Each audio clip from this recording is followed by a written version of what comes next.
दुर्गा शक्ति का रूप है, या देवी सर्वभूतेषु शक्ति रूपेण संस्थिता। नमस्तस्य नमस्तस्य नमस्तस्य नमो नम।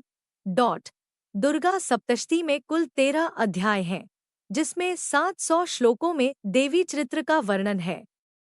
मुख्य रूप से ये 3 चरित्र हैं: प्रथम चरित्र, प्रथम अध्याय; मध्यम चरित्र, 2 से 4 अध्याय; और उत्तम चरित्र, 5 से 13 अध्याय।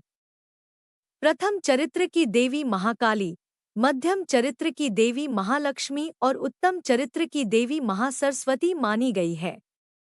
यहाँ दृष्टव्य है कि महाकाली की स्तुति मात्र 1 अध्याय में, महालक्ष्मी की स्तुति 3 अध्यायों में और महासरस्वती की स्तुति 9 अध्यायों में वर्णित है, जो सरस्वती की वरिष्ठता, काली, शक्ति और लक्ष्मी, धन से अधिक सिद्ध करती है। मध्यम चरित्र, इस चरित्र में मेधा नामक ऋषि ने राजा सुरथ और समाधि वैश्य के प्रति मोहजनित कामोपासना द्वारा अर्जित फलोपभोग के निराकरण के लिए निष्काम उपासना का उपदेश दिया है। प्राचीन काल में महिषासुर सभी देवताओं को हराकर स्वयं इंद्र बन गया और सभी देवताओं को स्वर्ग से बाहर निकाल दिया। वे सभी देवता ब्रह्मा, विष्णु और शंकर के पास सहायतार्थ गए। उनकी करुण कहानी सुनकर विष्णु और शंकर के मुख से तेज प्रकट हुआ। इसी प्रकार का तेज अन्य देवताओं के शरीर से भी निकला। यह सब एक होकर देवी रूप में परिणित हुआ।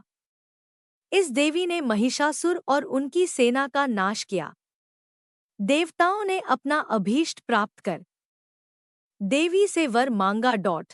जब जब हम लोगों पर विपत्तियां आएं, तब तब आप हमें आपदाओं से विमुक्त करें, और जो मनुष्य आपके इस चरित्र को प्रेमपूर्वक पढ़े या सुने, वे संपूर्ण सुख और ऐश्वर्यों से संपन्न हों। उत्तम चरित्र, उत्तम चरित्र में परानिष्ठा, ज्ञान के बाधक आत्ममोहन, अहंकार आदि के निराकरण का वर्णन है। पूर्व काल में शुंभ और निशुंभ नामक 2 असुर हुए। उन्होंने इंद्र आदि देवताओं पर आधिपत्य कर लिया। बार बार होते इस अत्याचार के निराकरण के लिए देवता दुर्गा देवी की प्रार्थना हिमालय पर्वत पर जाकर करने लगे। देवी प्रकट हुई और उन्होंने देवताओं से उनकी प्रार्थना करने का कारण पूछा। कारण जानकर देवी ने परम सुंदरी अंबिका रूप धारण किया। इस सुंदरी को शुंभनिशुंभ के भृत्यों चंड और मुंड ने देखा। इन भृत्यों से शुंभनिशुंभ को सुंदरी के बारे में जानकारी मिली और उन्होंने सुग्रीव नामक असुर को अंबिका को लाने के लिए भेजा। देवी ने सुग्रीव से कहा, जो व्यक्ति युद्ध में मुझ पर विजय प्राप्त करेगा, उसी से मैं विवाह करूंगी। दूत के द्वारा अपने स्वामी की शक्ति का बार बार वर्णन करने पर देवी उस असुर के साथ नहीं गई।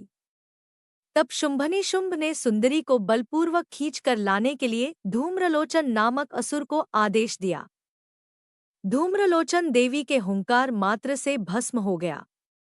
फिर चंडमुंड दोनों एक बड़ी सेना लेकर आए तो देवी ने असुर की सेना का विनाश किया और चंडमुंड का शीश काट दिया, जिसके कारण देवी का नाम चामुंडा पड़ा। असुर सेना का विनाश करने के बाद देवी ने शुंभनिशुंभ को संदेश भेजा कि वे देवताओं को उनके छीने अधिकार दे दें और पाताल में जाकर रहें। परंतु शुंभनिशुंभ मारे गए। रक्तबीज की विशेषता थी कि उसके शरीर से रक्त की जितनी बूंदें पृथ्वी पर गिरती थीं, उतने ही रक्तबीज फिर से उत्पन्न हो जाते थे। देवी ने अपने मुख का विस्तार